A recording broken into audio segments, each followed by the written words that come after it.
Hello welcome back to our channel Srinivas లాగ్స్లో ఈరోజు Madanapalle tomato మార్కెట్లో టమోటా ధరలు ఏ విధంగా పడుతున్నాయో మనం ఈ వీడియోలో తెలుసుకుందాము. ఈరోజు 23వ తేదీ నవంబర్ నెల మదనపల్లి టమోటా మార్కెట్లో ఇప్పటి వరకు జరిగిన వేలంపాట ప్రకారము టమోటా ధరల విషయానికి వస్తే ప్రారంభపు కాయలు, ఈ పొడి కాయలు, జ్యూస్ కాయలు, అన్క్వాలిటీ టమోటాలు, ఈ థర్డ్ క్లాస్ కాయలన్నీ 500 రూపాయల లోపు అయితే టమోటా ధరలు అయితే పలకటం జరుగుతూ ఉంది.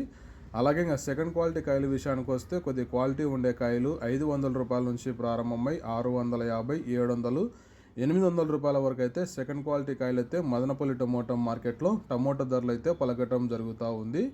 ఇంకా టాప్ ధర విషయానికి వస్తే ఇప్పటివరకు జరిగిన యాక్షన్ ప్రకారం మదనపల్లి మార్కెట్లో 800 రూపాయల నుంచి ప్రారంభమై 900, 1000 రూపాయల వరకు అయితే మదనపల్లి టమోటా మార్కెట్లో ధర అయితే పలకటం జరిగింది. 800 rupees to 1000 rupees top prize in Madanapalle tomato market. ఇంకా మార్కెట్ వేలంపాట జరుగుతూనే ఉంది. ఇప్పటి వరకు అయితే 1000 రూపాయల వరకు అయితే ధర అయితే పలకటం జరిగింది. ఈ ఇన్ఫర్మేషన్ మీకు నచ్చినట్లయితే లైక్ చేయండి, షేర్ చేయండి. అలాగే మన ఛానల్ని సబ్స్క్రైబ్ చేసుకున్నట్లయితే ప్లీజ్ సబ్స్క్రైబ్ చేసుకోండి. Thank you watching this video.